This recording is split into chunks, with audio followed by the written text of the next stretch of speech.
오늘도 무사히 하루 보내셨습니까? 뉴스와이드 이상훈입니다. 윤석열 대통령 탄핵심판 선고와 관련된 소식은 오늘도 없었습니다.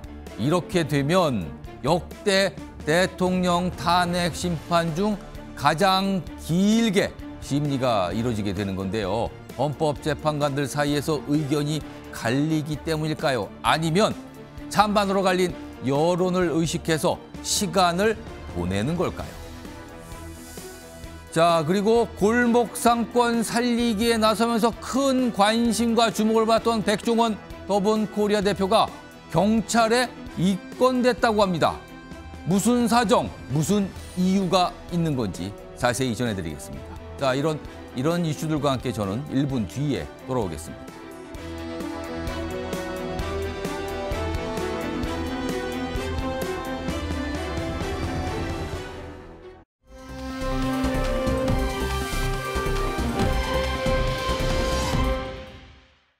이 사건을 제일 먼저 심리하고 그다음에 빨리 진행하고 그렇게 진행하는 어떤 재판장님들의 근거가 있으신지. 대통령 탄핵 사건이 다른 어떤 사건보다도 더 중요하죠. 예, 당연히. 예. 그러니까 무조건 앞에 있는 사건부터 처리해 나가는 것이 아니라 예. 가장 시급하고 빨리 해야 되는 사건부터 하는 예. 거라서.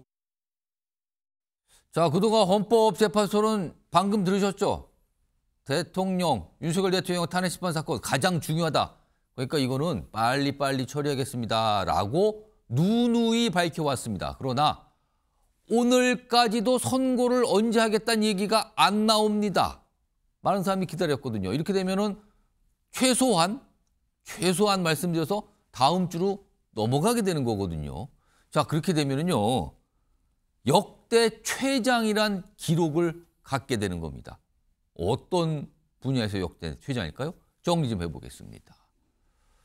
자, 그동안 우리나라가 대통령 탄핵 심판을 이번까지 포함해서 3번을 경험하게 되는 거예요. 그럼 비교를 좀 해보겠습니다. 저기 보시면요, 기준들이 있어요. 일단 탄핵 심판 변론이 끝난 후에 얼마인가, 이 기준으로 먼저 보면은요, 노무현 전 대통령 14일 만에 선고가 나왔어요. 박근혜 전 대통령은 그거보다 짧습니다. 11일 만에. 그런데요, 윤석열 대통령의 경우는 오늘 기준으로 이미 17일째입니다.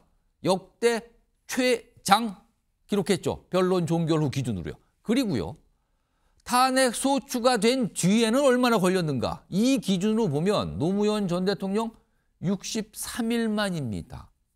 박근혜 전 대통령은 91일 만입니다.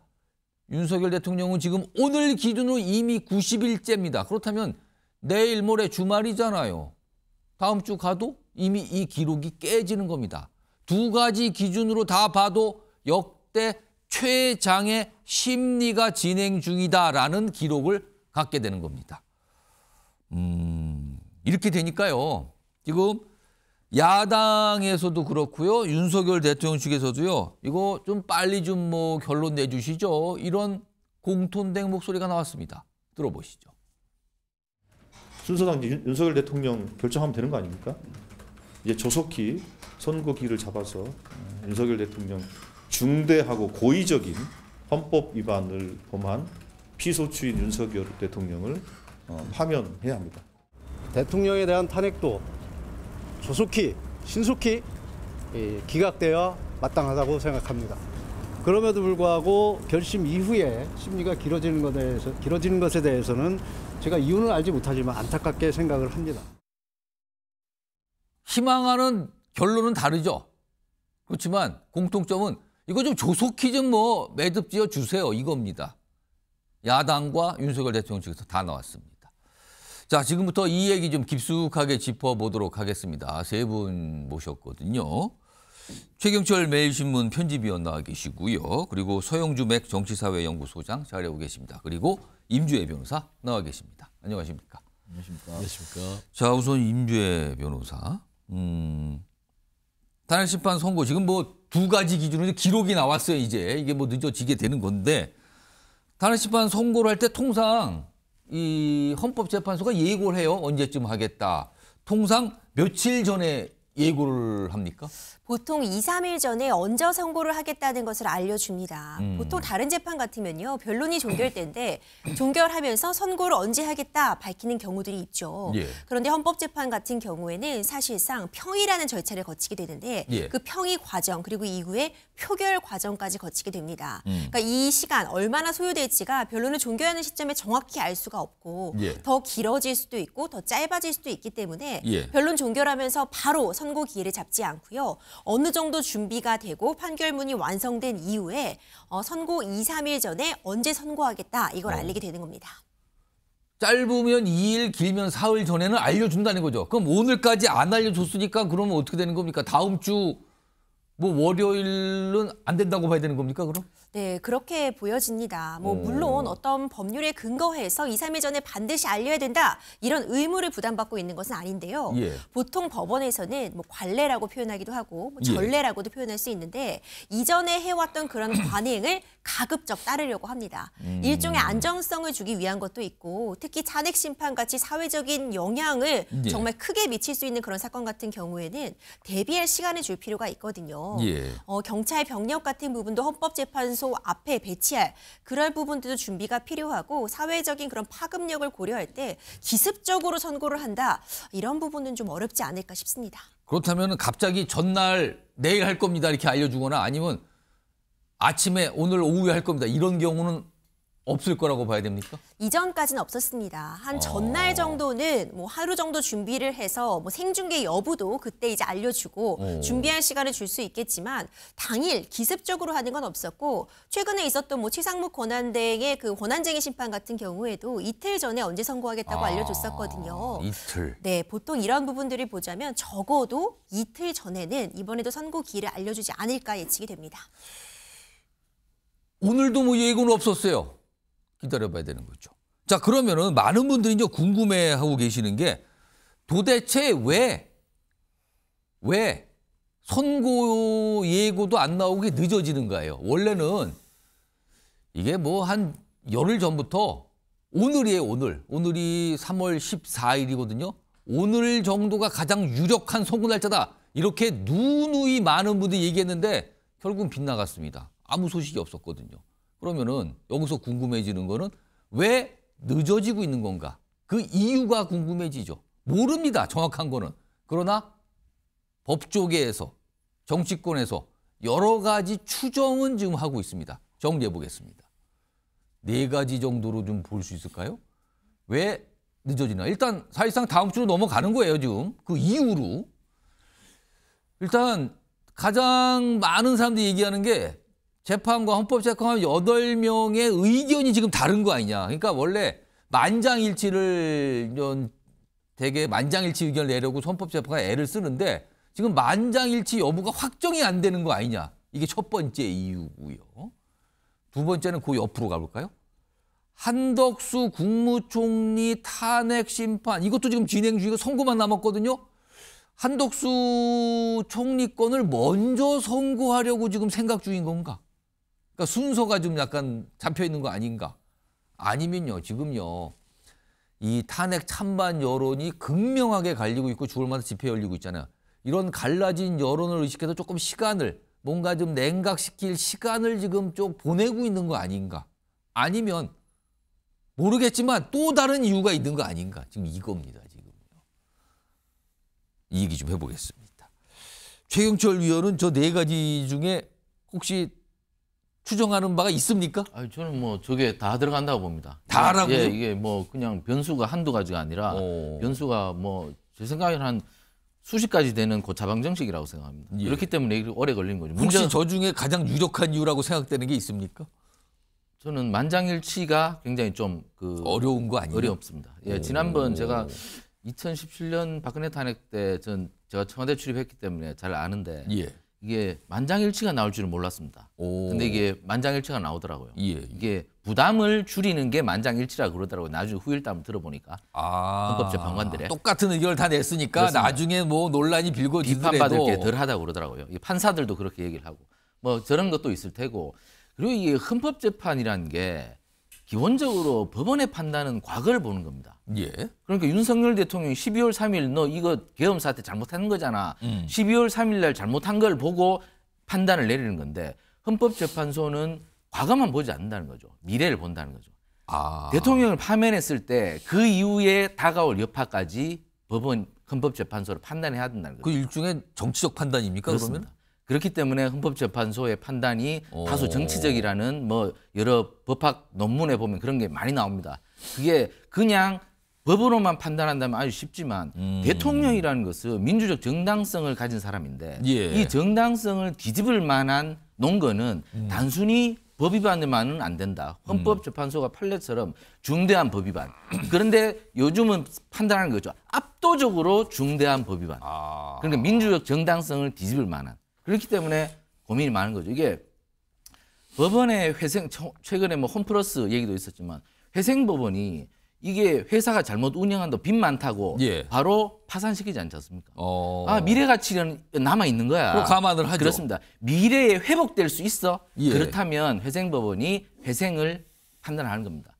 이게 대통령의 파면도 그런 변수를 고려한다는 것이죠. 그렇기 때문에 헌법재판관들이 법적으로 윤 대통령이 법 위반한 것만 보는 것은 아니다. 미래에 대통령을 파면했을 때 앞으로 닥칠 대한민국에 대한 여파 이런 것들도 본다. 그렇기 때문에 변수가 엄청나게 많다. 머리 싸매고 누워있다. 이걸 보면 되겠습니다. 그래서 아까 8명의 만장일치 이게 만만치 않고 쉽지 않아서 지금 조금 늦어진 것 같다. 이렇게 보신 거네요. 소영주 후보자께서 아까 소개해드린 4가지 뭐 마지막 거는 기타니까 그건 모르는 거고 네네. 3가지 중에 혹시 생각하시는 이유하고 일치되는 게 있습니까? 그냥 한덕수 그 총리의 선거 때문에는 아닌 것 같아요. 그건 아닌 것 그 이유는 같고. 빼도 될 것 같고 만장일치 부분은 어차피 극명한 여론과 같이 봐야 된다고 예. 봅니다. 그러니까 이 부분에 있어서 헌법재판관 일부에 소수 의견이 나온다면 이 자체가 극명한 지금 대립 상황에서 그 소수 의견을 가지고 불복을 할 거예요. 봐라, 물론 이제 전체적으로는 인용이 됐으나 예. 이렇게 한 재판관이 얘기한 것들 이게 대통령이 억울하게 지금 인용결정이 된 것이다. 라는 것이라서 당시 박근혜 전 대통령의 탄핵 당시도 1시간 전까지 6대2로 갈려 있다가 마지막에 8대0으로 마지막 조정을 해서 순간에. 8대0 인용결정을 낸 것이거든요. 그래서 저는 지금 현재 상황을 보면 늦어지는 이유는 내란 행위에 대한 판단이기 때문입니다. 그러니까 자꾸 우리가 박근혜 전 대통령, 노무현 전 대통령 비교하는데 그 전직 대통령의 탄핵 심판에 말하자면 헌법 위반 행위와 예. 이 내란의 행위는 우리가 돌이켜보는데 전두환 빼고는 없었어요. 97년도에 대법원의 전원 합의체 판결이 있은 이후에 예. 아주 말하자면 민주화 이후에 최초의 내란 행위를 판단하는 그런 시점입니다. 그렇기 때문에 이 현재 있는 재판관들이 이 내란 행위에 대해서 어떤 헌법 질서에 위반이 있는지를 아주 신중하고 조목조목 써내려가야만 예. 향후에 이 내란죄 부분에 있어서의 형사재판에서의 참고 그리고 향후 헌법에 대한 개헌에 있어서의 예. 내란죄의 참고사항 어떻게 보면 교본이 될 수 있다고 보거든요. 다시는 대한민국에 이런 내란 행위가 없어야 된다는 심정으로 내란의 헌법 행위를 지금 아주 섬세하게 다듬고 있지 않을까.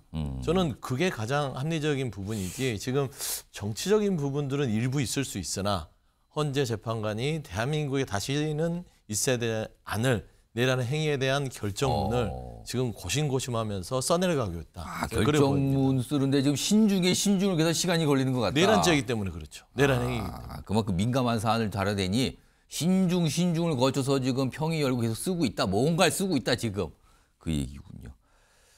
그러면 임주혜 변호사께는 우선 법조계에선 지금 이 선고가 늦어지는 이유를 뭐라고 보고 있습니까? 앞서 언급됐던 이유들이 복합적으로 작용하고 있는 것은 분명한데요. 예. 거기에 한 가지 더해서 헌법재판소의 업무의 과중을 꼽고 싶습니다.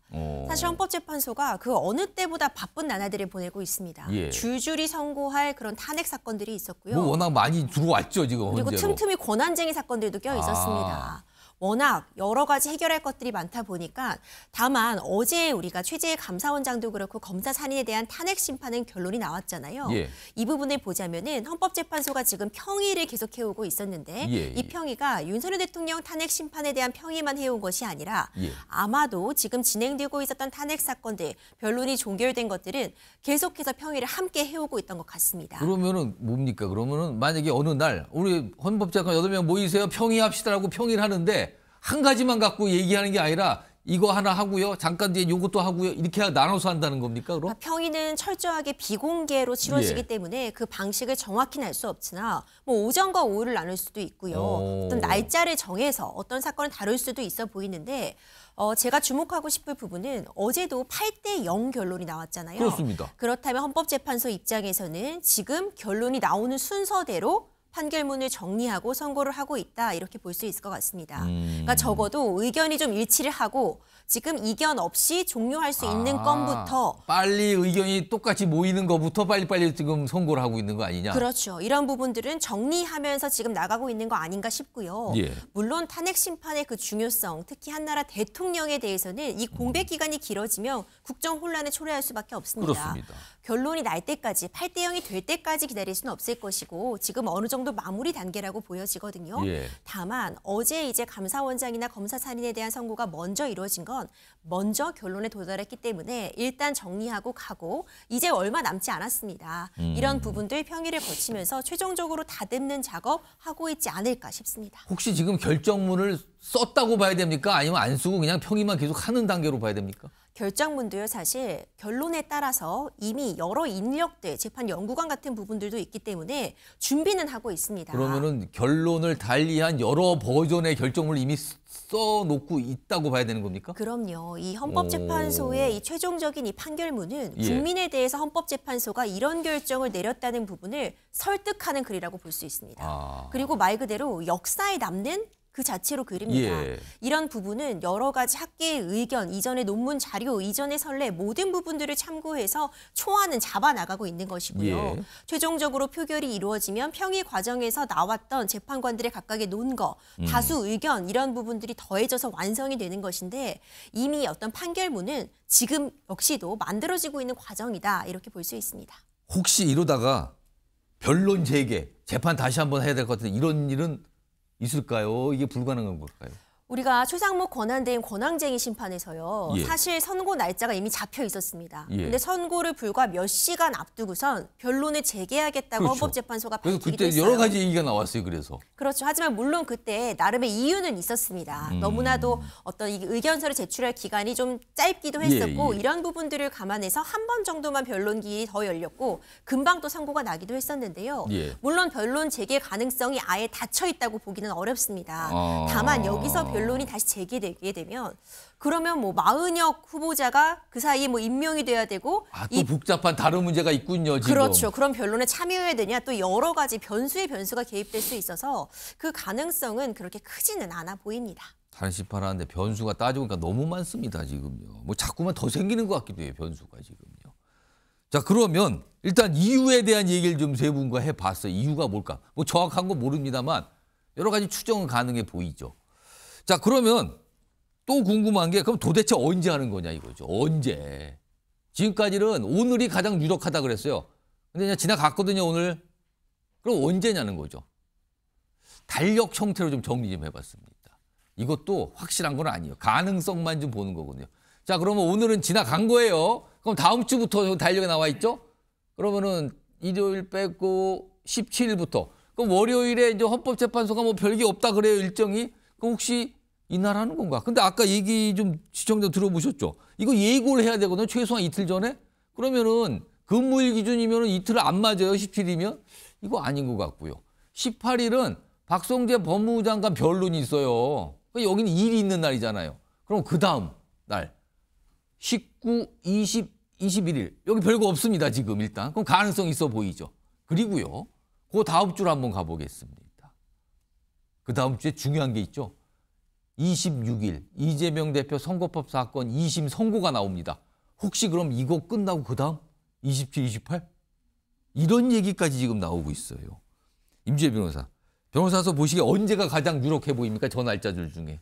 사실 이거 예측하기 매우 어렵습니다. 아. 조심스럽게 예측해 보자면 헌법재판소는 관례나 전례, 선례를 가급적 지키려고 하는 기관입니다. 예. 그래야지 어떤 혼돈이나 안정성이 좀 보장될 수 있다는 그런 예. 측면이 있는데 그렇다면 전 조심스럽지만 원래 금요일이 유력하다고 많이들 금요일. 얘기를 하셨죠. 예. 이 금요일이라는 것이 다음 날 이제 주말이 시작되니까 일정 부분 좀 완충 작용을 하는 그런 측면이 있고요. 주중에 했다가 그 다음 날은 이게 복잡할 수 있으니까 주말을 앞둔 날이 가장 유력한 거 아니냐. 그렇죠. 그리고 말씀드렸던 것처럼 이 판결문을 쓰는 작업에 예. 막대한 시간이 걸립니다. 예. 이것을 발표하는 선고 직전까지 다시 한번 읽어보고 고치고 하는 그런 과정을 거치게 예, 되는데 그렇다면은 앞서 이 부분을 작업할 시간이 충분히 필요합니다. 근데 18일에 박성진 법무부 장관에 대해서 이제 변론이 잡혀 있습니다. 아. 그렇다면 이제 이 부분은 좀 지나가야 된다고 보고요. 예. 수요일 정도에 이제 금요일에 선고를 하겠다는 부분을 밝히고 예고가 되고 작성을 열심히 하고 그렇죠. 적어도 이틀 정도는 충분히 판결문을 다듬고 최종적인 작업을 하는 시간이 필요하지 않나 저는 그렇게 예측은 하고 있는데 어디까지나 아직까지 예측입니다. 임주혜 변호사는 21일로 지금 날짜 좀 약간 말씀하셨어요. 한번 이거 날짜 지나보면 압니다. 이게 정확히 맞추신 건지.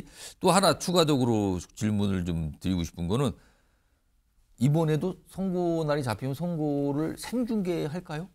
지금 우리가 변론 과정은 예. 녹화된 영상을 확인할 수 그렇습니다. 있었습니다. 사실 변론 직후에 바로 볼 수 있었기 때문에 준 생중계급이라고 보여지긴 했어요. 예. 하지만 엄밀히 생중계를 하는 것과 녹화는 다릅니다. 일단 생중계를 하게 되면은 이제 많은 인력들이 이제 법정 안에 들어가야 되는 그런 측면도 또 있을 수 있고요. 안전한 관리라던가 법정 내의 소란 행위 이런 부분들이 또 문제가 될 수 있습니다. 그리고 생중계를 하게 되면은 아무래도 사회적인 파급력도 고려할 수밖에 없는데 이전의 관례들을 보자면 이 선고 날은 모두 다 생중계를 했었습니다. 예. 그만큼 국민들의 알 권리가 보장될 측면이 더 높다고 볼 수 있고 생중계를 하면서도 어느 정도 안전하게 관리할 수 있도록 미리 대비할 수 있는 측면이 있기 때문에 조심스럽지만 이전의 관례를 따른다면 이번에도 생중계는 하지 않을까 이런 예측들이 좀 나오고 있습니다. 그럼 이전에 관례를 따른다면 금요일 가능성이 커 보이고 생중계 역시 이루어질 것 가능성이 커 보인다. 이런 내용입니다.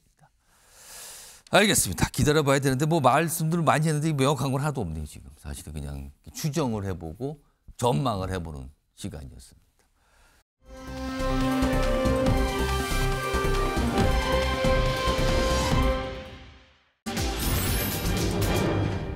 지금으로서는 최상목 대통령 권한대행인데 지금으로서는이라고 얘기하고 뭔가 답을 했어요. 지금요. 이게 지금 오늘 정치권에서 이런저런 얘기를 낳고 있는데 오늘 최상목 권한대행이 국무회의 열면서 뭔가 이건 안 됩니다. 거부권 쓰겠습니다. 이걸 밝혔죠. 목소리 들어보겠습니다. 저는 이 특검 법안의 법적 쟁점, 필요성 등을 국무위원들과 함께 심도 있게 검토했으며 숙고를 거듭한 끝에 제2요건을 행사하기로 하였습니다. 검찰의 수사가 가속화되고 있는 상황에서 특검을 도입하는 것은 특별검사제도의 취지에 부합하지 않습니다. 명태균 특검법안은 그 위헌성이 상당하고 형사법 체계의 근간을 훼손할 수 있습니다. 이에 헌법수호의 막중한 책무가 있는 권한대행으로서 제2요구권 행사가 불가피합니다. 자, 민주당 주도로 국회를 통과했던 명태균 특검법. 최상목 권한대행이 여러 가지 이유를 얘기하면서 이거 거부권 행사하겠습니다. 이렇게 밝힌 겁니다. 화면 좀 보겠습니다. 좀 뭐 이유가 좀 나와 있죠? 뭐 위헌성이 상당하고 형사법 근간을 훼손하고 특히 지금 검찰 수사가 지금 속도를 내고 있는 상황인데 특검 도입 제도 취지하고도 안 맞습니다. 검찰 수사가 지금 빨리 가고 있는데 특검 얘기는 안 맞는 거 아닙니까? 이런 지적을 하면서 거부권 얘기를 했거든요. 자, 그런데 권한대행으로서 지금 거부권 행사가 8번째입니다. 굉장히 많아요. 8번째. 한도수 총리가 권한대행 할 동안은 뭐 거부권 행사했지만 저런 정도 숫자 안 나왔거든요. 8번이나 했거든요. 최영철 의원, 8번이나 거부권 행사한 대통령 권한대행. 이거 어떻게 좀 봐야 됩니까? 저희가 그 행정부가 거부권을 행사하는 것에 대해서 그 굉장히 국민들이 의아해하는데 미국 같은 경우는 거부권이 뭐 수천 번이나 있었습니다. 이게 요즘만 뭐 정치학 용어로 하면 정당 국가라 해서 행정부와 입법부가 일체가 되는 그러한 정권이 오랫동안 유지가 돼 있었습니다. 여당이 여대 야소였죠. 그러니까 행정부나 국회가 일체감이 있으면 거부권 할 일이 없죠. 그런데 최근에는 여소 야대가 됐지 않습니까? 예. 그러니까 거부권을 행사할 일이 많아질 수밖에 없는 겁니다. 중도할 수밖에 그렇습니다. 없는 이게 정치적 상황이다. 구도가 이렇게 되니까 이렇게 되는 건 미국 같은 경우 굉장히 많죠. 이렇기 때문에 우리나라 그 정치도 그러한 경향으로 가기 때문에 거부권이 많아지는 거지. 결국 거부권이 많아지는 게 나쁘다고는 볼 수가 없습니다. 특히 최상목 권한대행이 저렇게 하는 건 최상목 권한대행이 기재부 출신이어서 숫자를 보지 않습니까? 예. 숫자를 볼 때 숫자가 맞지 않으면 이것은 거부권을 행사해야 되는 거죠. 이게 행정 관료들은. 그리고 법리적으로 맞지 않으면 이것을 받아들일 수가 없는 것이고. 그러니까 이 정상적인 것이지 특별히 의도를 가진 사람은 아니다. 제가 뭐 오늘 이 아이템이 있길래 기재부 공무원들 몇 분한테 물어봤어요. 예. 최상목 대행이 정치적 야망이 있을까? 뭐라 그럽니까? 이구 동성으로 없다.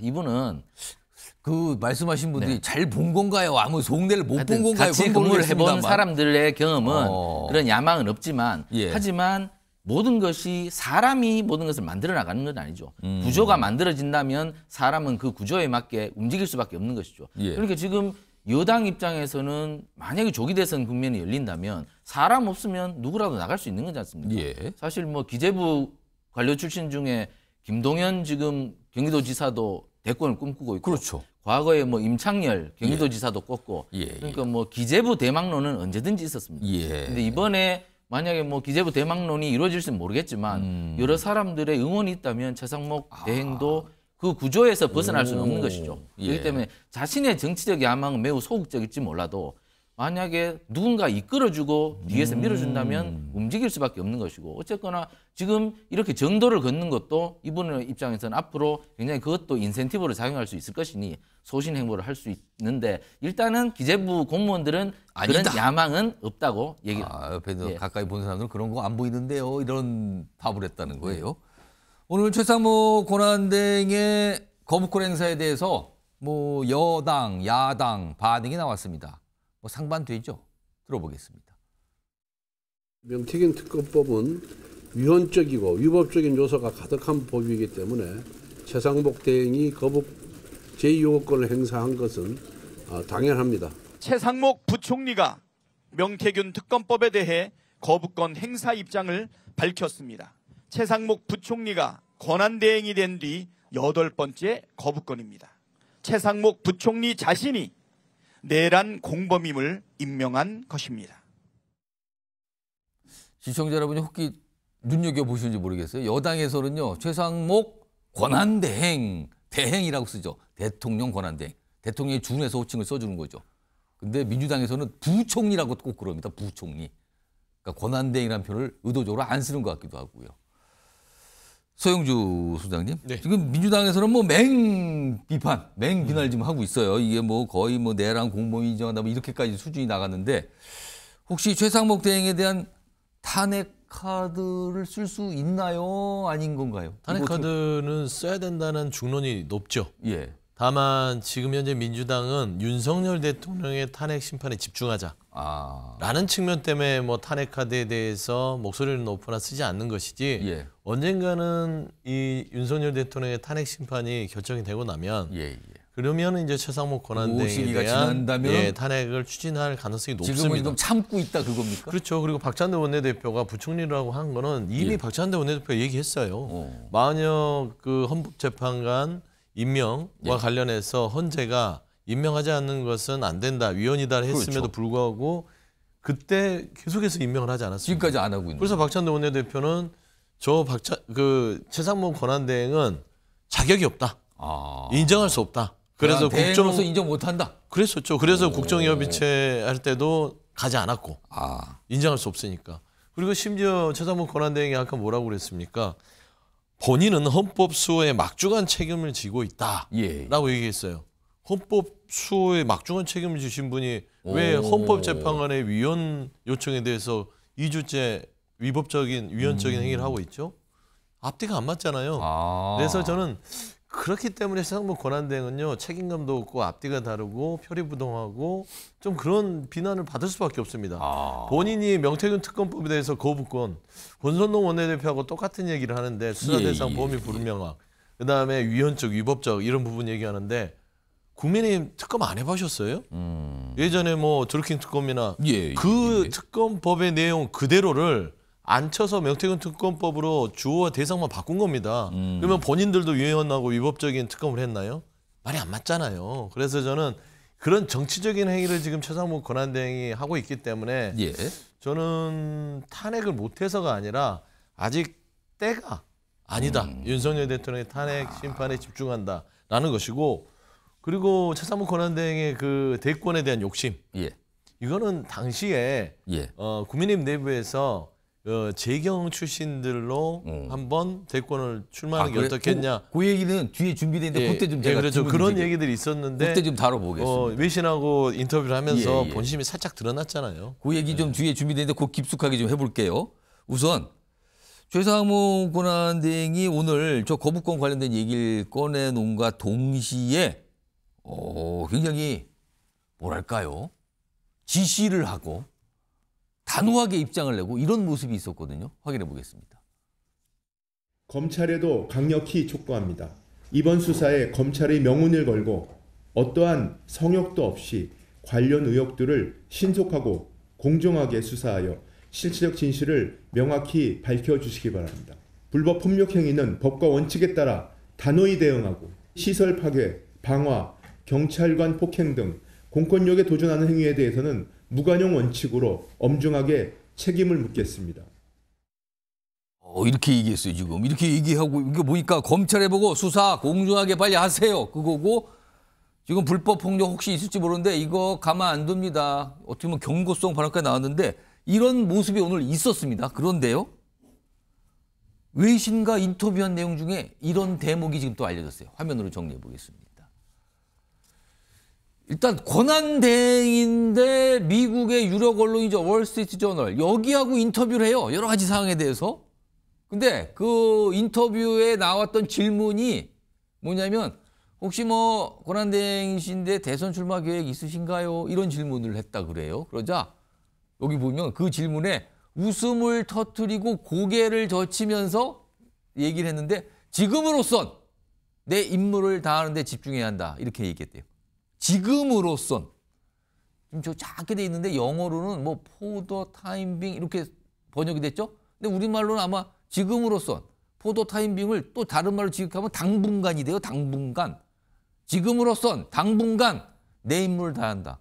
이건 약간 뭐 단서 같잖아요. 그럼 앞에 딱 조건을. 지금으로서는 아니지만 나중에 뭐 이렇게 좀 해석도 되는데, 자, 이 내용까지 포함을 해서 최영철 위원.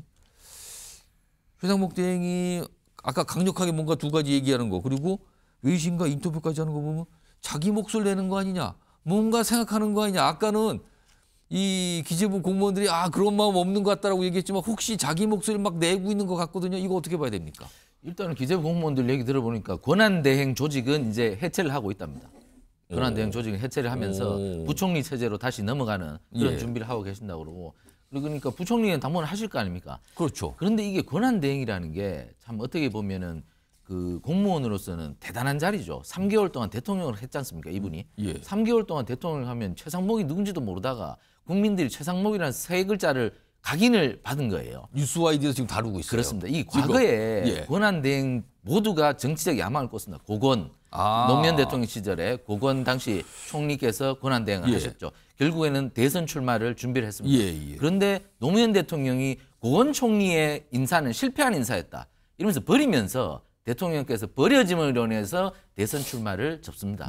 그렇기 때문에 타의에 의해서 대통령 대선 출마를 주었지만 또 이후에 황교안 총리, 황교안 총리도 이후에 당대표 하면서 대선 야망을 꿨죠. 그만큼 이 권한대행이라는 자리가 국민들에게 이름 석자를 굉장히 강하게 짧은 시간에 각인시켜줄 수 있는 기회이기 때문에 최상목 대행 입장에서는 지금 저만큼 3개월 동안에 PR하기가 뭐 어려운데 그러게요. 사실 그저 3개월 동안 공짜로 엄청나게 PR이 된 거죠. 그렇기 때문에 어느 순간 누군가가 만약에 그 지금 여당이나 그다음에 뭐 만약에 대통령께서 뭐 어떻게 되실지 모르겠지만 유지심이 작용을 한다면 어찌 될 줄은 모르는 거 아닙니까, 사실.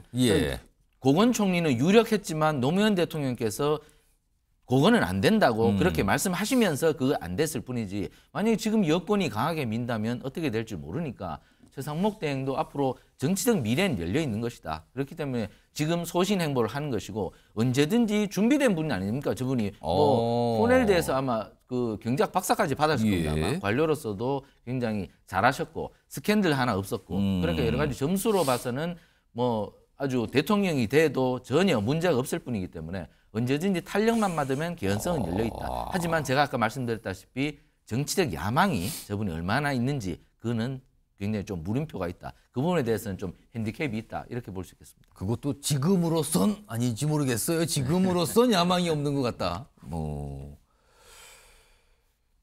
이 최상목 대행이 이 외신 인터뷰에서 아까 뭐 지금으로선 이런 표현 썼다 그러지만 또 뭐 있냐면 트럼프 미국 대통령 만나기 원한다. 지금 우리나라가 현안도 많고 얘기해야 될 게 많은데 만나기 원한다. 이런 희망도 밝혔다 그래요. 그런데 지금 민주당에서는 대행이라고 안 부르죠. 부총리라고 약간 표현을 격화시켜서 부르고 있는 상황이죠. 지금 이 상황과 관련해서요. 박찬대 원내대표가 뭔가 논평을 좀 하나 내놨습니다. 들어보시죠. 극우 세력의 지지를 얻어 대권 주자로 나서는 헛된 꿈을 꾸고 계신 것 아닙니까? 하루빨리 헛된 꿈과 허몽에서 깨어나시길 권합니다.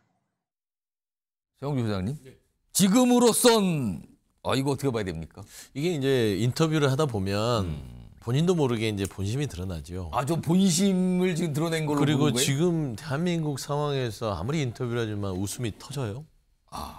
지금 이 그러니까 엄중한 상황에 기분 나쁜 질문은 최소한 아닌 거예요. 그냥 기분이 좋은 거예요. 대권. 근데 지금까지는 아니지만 모른다. 이런 좀 뉘앙스가 풍기지 않습니까? 그래, 지금으로선 그렇게 되기면 거기에다 이제 트럼프 대통령을 만나겠다. 트럼프 대통령이 지금 현재 최상목 권한대행을 만나겠습니까? 지금 현재에서 뭔가 정확한 결정이 나고 나서 트럼프를 움직일 거기 때문에 이런 외신하고 저는 인터뷰를 하는 것도 좀 이례적이라고 보고요. 트럼프 대통령을 본인이 만나겠다고 얘기하는 것도 이례적이라고 봅니다. 그래서 이제는 좀 며칠 해보고 거부권 한 8번 해보니까 대통령이 된 것 같은 생각이 드는 것 같아요. 나 좀 하는 것 같은데 윤석열 대통령이 25번의 거부권입니다. 최상목 권한대행이 8번, 33번의 거부권을 윤석열 정부는 쓰고 있어요. 도대체 윤석열 정부가 할 줄 아는 게 거부밖에 없는지. 그리고 대통령 꿈을 꾸신다고요? 꿀 수 있죠. 정치적으로. 그게 비난받아서 마땅한 건 아닌 것 같은데 다만 거부권 8번 정도의 권한대행의 역할 국민들이 잘한다고 할까요? 저는 아까 박찬대 원내대표 말대로 그 지금 현재 탄핵에 반대하는 어떤 극우 성향의 지지층에게 점수를 따서 본인도 참전하기 위한 거부권 행사가 아닌가라는 의심을 지울 수 없습니다. 모르겠습니다. 최상목 권한대행의 진짜 마음은 무엇인지 아니면 약간 말이 나오다가 그냥 그렇게 나온 건지 아니면 진짜 뭔가 반영이 된 건지는 모르겠습니다만 주목받았어요.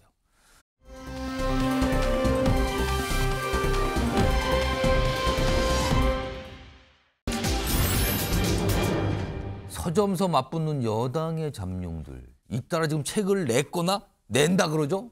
지금 저기 책들이 나와 있네요. 지금 쭉 줄줄이.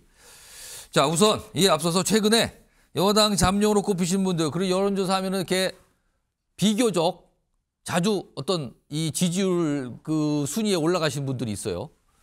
최근 목소리 좀 들어보겠습니다.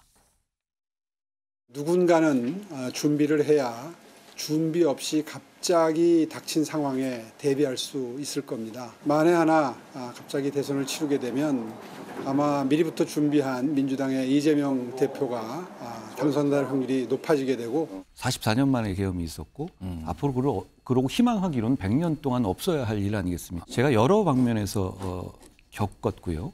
그 경험한 내용을 기록해 둬야겠다는 책임감 같은 거를 느끼게 됐습니다. 역 같다. 하는 애들이 하는 짓이 역 같다. 무슨 애들끼리 땅 따먹게 하는 것도 아니고 그게 무슨 정치입니까? 정치는 기본적으로 각자에게 그 이것을 주는 게 정치입니다. 홍준표 대구시장 표현이 이런 표현 요즘에 그 엿이 들어간 표현을 여러 분이 썼네요. 보니까 지금 한동훈 전 대표도 얼마 전에 그런 표현 썼는데. 정리 좀 해보죠. 책들이 나옵니다. 이미 출간한 분도 있고요. 한동훈 전 대표는 이미 책을 냈죠. 근데 이게 뭐 굉장히 좀 많은 분들이 산다 그래요. 베스트셀러 됐다 그러죠. 그리고요. 오세훈 서울시장은 25일 출간. 뭐 지금 예약 판매 오늘부터 좀 시작됐다 그래요. 예판돼 있죠. 예약 판매 25일 출간이고요. 그다음에 책을 좀 앞서서 많이 냈는데 홍준표 대구시장은 2개예요. 꿈은 이루어진다. 제7공화국 출간 예정입니다. 잡혀 있습니다. 이달 중으로. 잇따라 출간이 되는 겁니다. 출판 정치란 표현까지 나와요. 자, 최영주 소장님. 네. 이 정도면 책을 내는 게 대선 주자, 잠룡들의 필수 코스처럼 된 것 같기도 한데 책을 내면은 정치적 효과가 큽니까? 뭐 정치인들이 주로 이제 출마하기 전에 출판 기념회를 통해서 본인의 어떤 살아온 인생이라든지 정치적인 비전이라든지 거기에 담아서 일단 어떤 출사표를 던지기가 좀 자연스럽죠. 근데 이제 일반적인 어떤 정치 행태를 하더라도 저는 오세훈 시장이랑 홍준표 대구시장이 상당히 부담이 클 것 같아요. 왜냐하면 한동훈 전 대표가 국민이 먼저입니다. 이 책이 굉장히 세간의 주목을 받았죠. 2주 연속 베스트셀러 1위더라고요. 그리고 한동훈 전 대표 측에서 뭐 비공식적으로 얘기한 게 한 10만 부 이상은 이미 팔렸다. 요즘에 10만 부면 그런 대단한 어마어마하게 겁니다. 팔린 것이죠. 그래서 지금 현재 그러면은 정치가 왜 이래? 그다음에 오세훈 시장이 이 책 자체를 보고 예를 들어서 한동훈 전 대표만큼 안 팔리면 어떡하죠? 이것도 저기에 따지고 거네요. 보면은 책의 이제 발간의 부수 자체가 지금 이런 지형에서 나타나는 것과 비교했을 때 이게 그냥 무관하지는 않다고 봅니다. 예를 들어서 한동훈 전 대표가 10만 부를 팔았다. 근데 오세훈 시장이 뭐 2~3만 부를 팔았다. 홍준표 대구시장은 뭐 10,000부에서 2만 부를 팔았다. 이렇게 격차가 나면 기사 나오겠는데요? 기사가 이제 비교가 될 거예요. 저는 상당한 부담감을 안고 뛰어들었는데요. 일단은 그 내용이 중요하겠죠. 예, 알겠습니다. 지금 뭐 오늘부터 오세훈 서울시장의 책은 예약 판매됐다는데 조금 뭐 아까 순위가 뭐 2위, 예약 판매 2위 뭐 이렇게 올라갔다 아까 자막이 잠깐 나왔었어요. 속보로. 실시간 순위 2위다. 주목을 좀 받고 있나 봅니다. 지금. 최영철 위원. 지금 여권에서 조기 대선을 가정한 여론조사하면 대선 주자 1위로 김문수 고용노동부 장관인데 거기는 책 소식이 없습니까? 뭐 들으신 바 있습니까? 뭐 여러 가지 준비를 하고 있다고 들었는데 고용노동부 장관이어서 여러 가지 그 성업법 위반 혐의가 뭐 여러 가지 좀 무겁죠. 이게 자칫 잘못하면 현직 장관은 여러 가지 뭐 굴레가 많습니다. 그렇기 때문에 지금 공개적으로 하시기는 어려울 것 같고 그런데 할 수 있는 건 다 하고 있지 않습니까? 뭐 예를 들어 뭐 턱걸이 뭐 10개 하는 것까지 막 올리고 있지 않습니까? 그렇군요. 그것 자체가 굉장히 뭐 자신은 턱걸이. 뭔가 하고 싶다는 거거든요. 지금 나오네요. 또 영상이 바로 나옵니다. 그렇습니다. 저 턱걸이 사진이 굉장히 그 SNS에서 화제를 뿌렸습니다. 이건 책보다 더 세다 그거예요. 그렇습니다. 지금? 저게 세죠. 제가 수요일 날 안철수 의원 만났는데 안철수 의원이 얘기하더라고요. 턱걸이 보고 저는 이번 주 일요일 날 마라톤 풀코스를 뜁니다. 그러면서 서로 지금 뭐 의식하네요. 그렇습니다. 이제 경쟁이 지금 불을 붙인 겁니다. 여권에서는 뭐 지금 뭐 조기 대선이 될지 뭐 정상적인 대선이 될지 모르겠지만 어쨌든 유비무환의 자세로 여러 후보들이 움직이는 것 같고 지금 최상목 대행 같은 경우는 지금 공짜로 뭐 TV에 계속 나오고 있는데 저런 분들이 저렇게 책을 내고 턱걸이하고 마라톤 하는 이유는 결국엔 언론의 주목을 끌어야지 뭔가 봐달라죠. 그렇습니다. 유권자들의 신금을 울리기 때문에 그럴 수밖에 없다. 그러니까 굉장히 지금 열심히 무엇인지 할 겁니다. 턱걸이 아니라 앞으로 뭐 팔굽혀펴기 100개를 할지도 모르겠는데 어쨌든 안철수 의원도 요즘 굉장히 열심히 뛰어요. 그렇기 때문에 건강도 과시하고 그다음 지혜도 과시하고 국가 비전에 대한 여러 가지 목소리들 내면서 굉장히 준비를 열심히 할 겁니다. 만약에 조기 대선이 닥치면 60일 만에 선거를 해야 되기 때문에 그렇습니다. 사실 시간이 없습니다. 알릴 시간이 있기 때문에 지금부터 먼저 몸을 푸는 것이다. 뭐 정상적인 모습이라고 봅니다. 그렇습니다. 책들을 뭐 잇따라 서점에서 격돌하는 거다. 출판 정치다 이런 말 나오고 있어요. 이런 가운데요. 특히 오세훈 서울시장하고 홍준표 대구시장은요. 약간 공공연하게 조기 대선 얘기를 최근에 해요. 특히 오세훈 서울시장이 오늘 언론 인터뷰 하나가 있었는데 거기서 이런 말을 했다 그러네요. 자막으로 소개해드리겠습니다. 책 발간과 관련해서 본인 책 발간 오늘부터 예약 판매 들어갔는데 그거 관련해서 솔직히 말해서 조기 대선 행보입니다. 이거 진짜 솔직하게 얘기했네요. 조기 대선 지금 제가 행보하는 거예요. 물론 뭐 이게 전제가 있고 하긴 하지만 설명에 잇따랐지만 책 발간 솔직히 얘기해서 조기 대선 행보입니다. 이렇게 얘기를 했답니다. 다음은 홍준표 대구시장이 오늘 뭐라고 얘기한 게 있습니다. 그 내용 보죠. 인용이든 기각이든 이거 윤석열 대통령 탄핵 심판 말하는 거죠. 인용이든 기각이든 조기 대선은 불가피하다. 무슨 말일까요? 대통령 탄핵 심판 더 줄 수 없다. 빨리 하라면서 인용이든 기각이든 특히 기각일 얘기하면서 이렇게 얘기했다 그래요. 대통령이 지금 석방이 됐고 탄핵 기각 가능성도 있다고 본다. 그러면서 탄핵이 기각돼도 대통령이 이미 임기 단축 개헌 약속했다. 그러니까 조기 대선 불가피하다. 인용되면 당연히 뭐 조기 대선이고 기각돼도 임기 단축 개헌해야 되니까 조기 대선 불가피하다. 이렇게 얘기했답니다. 이거 최영철 위원. 오 시장이나 홍 시장 모두 조기 대선을 좀 약간 공공연하게 얘기를 하고 있는데 이러다가 지금 탄핵 반대를 강력히 얘기하고 있는 강성 지지층, 강성 보수층의 반감 사는 거 아닙니까? 뭐 그런 반감도 있죠. 명분은 아까 제가 말씀드렸다시피 저분들이 계속 유비무환을 외치기 때문에 그런 명분이 있기 때문에 크게 비난받을 행동은 아닌 것 같고 대통령께서 헌법재판소 마지막 변론에 나서서 개헌을 하시겠다고 약속을 하셨습니다. 그렇기 때문에 만약에 헌재가 윤 대통령 탄핵 심판을 기각해서 대통령께서 대통령실로 돌아오신다고 해도 정상적인 업무는 아마 사실은 불가능할 겁니다. 대통령께서 이미 권위를 상당 부분 상실하셨고 그리고 개헌을 약속하셨기 때문에 앞으로 국민 통합을 위해서 대통령께서 마지막으로 하실 일은 개헌입니다. 개헌을 해서 본인의 임기를 단축하고 최대한 빠른 시일 내에 개헌 국민투표로 통과시켜서 그 헌법을 갖고 새로운 공화국을 연다면 조기 대선이 또 열리는 것이죠. 그렇기 때문에 그 부분은 여권에서도 아마 컨센서스가 형성이 됐다. 그러니까 대통령께서도 그 약속을 지키지 않는다면 또 다른 분란이 나올 겁니다. 그러니까 대통령께서 기각이 돼서 대통령실로 돌아오더라도 외치에만 치중하실 것이고 그리고 헌법 개정을 해서 조기에 물러나실 것이다. 그리고 그 부분을 준비해서 여권의 잠룡 저분들이 지금 움직이고 있는 것이다. 아마 기각이 돼도 조기 대선은 불가피할 수밖에 없다. 그것이 여권 전체에 동의된 목소리라고 봅니다. 탄핵 반대를 외치는 강성 지지층도 그 정도는 좀 이해할 수 있는 거 아닌가 이런 분석이셨어요. 이런 가운데 홍준표 대구시장 또 다른 얘기하는데 아마도 경쟁자라고 생각을 하는 것 같기도 하거든요. 다른 주자들에 대해서 엄청나게 비판을 했습니다. 하나씩 보겠습니다. 우선 한동훈 전 대표에 대해서 이렇게 얘기해요. 한동훈 유승민보다 더한 인간 말종. 셉니다. 다음 보죠. 김문수 장관 얘기도 했어요. 김문수 내게는 꼰대와 강성보수 이미지 벗어나게 해줘. 나오면 고마울 거다. 덕받단 소리네요. 본인이. 나오면 고맙습니다. 이겁니다. 다음 보겠습니다. 오세훈 시장 얘기도 했네요. 오 시장 명태균 만나 범죄 작당했지만 나는 작당했다는 기록이 없다. 이것도 명태균 의혹과 관련해서 본인은 괜찮고 거기는 안 괜찮은 것 같은데 이런 얘기를 또 해놓네요. 서영주 소장님. 네. 이거 여권 잠룡들을 하나씩 약간 격파하는 수준의 발언인데요. 지금 이거는요. 홍준표 대구시장이 이제 정치 경륜이 높죠.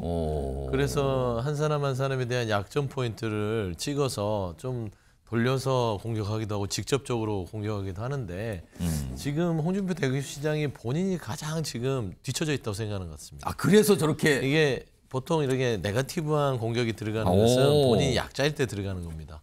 강자일 때는 네거티브 공격이 들어가지 않거든요. 그래서 홍준표 대구시장이 저렇게 평가하는 건 뭐 본인의 자유니까요. 평가를 받겠죠.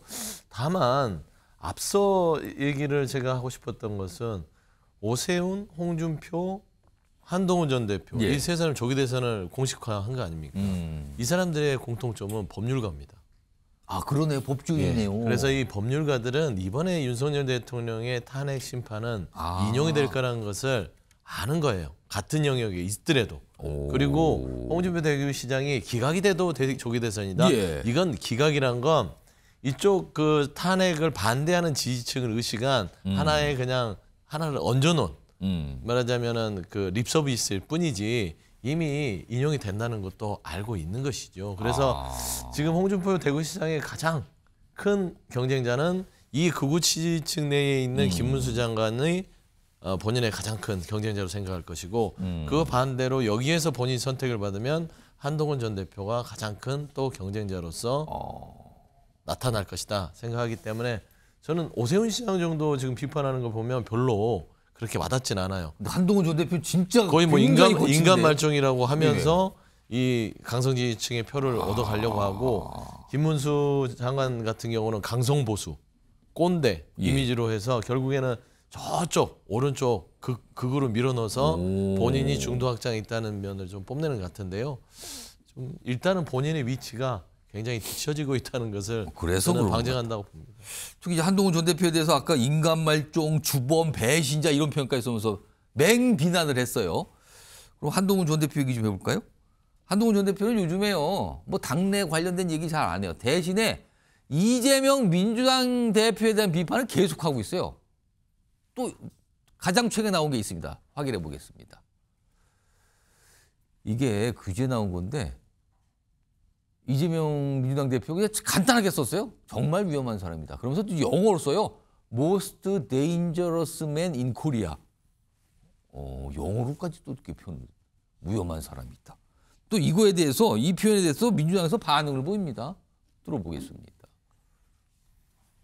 한동훈 전 국민의힘 대표가 자신의 SNS에 이재명 대표 사진과 함께 Most dangerous man in Korea라고 적었습니다.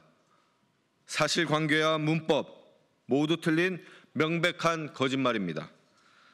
최상급 표현인 most가 형용사 부사를 수식할 때는 반드시 정관사 더와 함께 쓰여야 합니다. 국힘당에서 쫓겨난 분이 관심을 받고자 하는 욕심은 충분히 이해가 갑니다.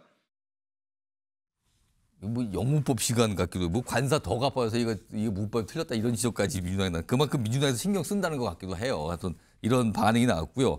이런 가운데 한동훈 전 대표 요즘에 북고손도 앞서도 했는데 더 이상 북고손도 한다는 얘기가 안 나와요. 화면 좀 보겠습니다. 지금 보시면 지난 5일 서울에서 했고요. 10일엔 부산인데 그 위에 없어요. 대구에서 할 거라는 얘기가 살짝 나왔는데 보류됐다 그러죠? 더 이상 없습니다. 최영철 의원 약간 자중하는 건가? 그러니까 윤석열 대통령 석방 이후에 약간 자중 모드인가? 이거 어떻게 봐야 됩니까? 구속 취소를 아마 생각하지 못한 것 같습니다. 구속 취소가 그렇게 나와서 대통령께서 석방이 될지 이게 법조인인 한동훈 전 대표도 네. 생각을 못했던 것 같습니다. 이게 사실 구속 취소라는 게 사실 신문도 잘 받아주지도 않고 취소도 잘 시켜주지도 않는데 그런 절차가 이게 갑자기 석방이 나오니까 한동훈 대표도 거기에 대해서 별로 생각을 못해서 여러 가지 일정을 잡고 이렇게 나온 것 같은데 법원이 여러 가지 그 사정을 고려해서 석방을 하면서 한동훈 대표의 여러 가지 스케줄도 좀 꼬인 것이 아닌가 이렇게 생각이 되고 결국에는 석방이 되면서 대통령을 향해 많은 여권 지지자들의 시선이 쏠려버리니까 한동훈 대표로 갈 시선이 모두 다 그쪽으로 가버린 것이죠. 그러니까 한동훈 대표가 지금 어딜 가든 주목을 받지 못합니다. 그리고 한동훈 대표가 지금쯤은 지지율이 한 2자릿수까지 올라가야 하지만 지금 목수의 여론조사에서 여전히 한 자릿수에 머무르고 있는 것을 보면 본인도 약간 조금 의아한 것 같고 그리고 한동훈 대표가 정치적 기반이 워낙 없다 보니까 앞으로 얼마나 확장성이 있을지 사실 정치권에서는 좀 의심의 부호가 많습니다. 그러나 한동훈 대표가 어떻게 돌파구를 찾을지 모르겠지만 지금까지는 특별한 돌파구를 찾지를 못하고 있는 것 같습니다. 그러니까 북고소도 추가로 한다는 얘기가 아직까지 들리지는 않고 있습니다. 자, 다음 이슈로 넘어가 보겠는데요. 영상으로 준비되어 있습니다. 확인해 보시죠.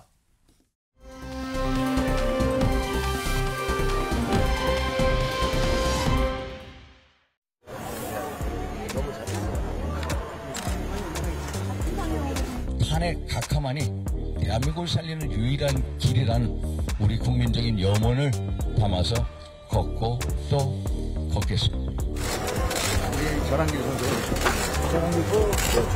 Thank you for your service. 출소로 하겠습니다.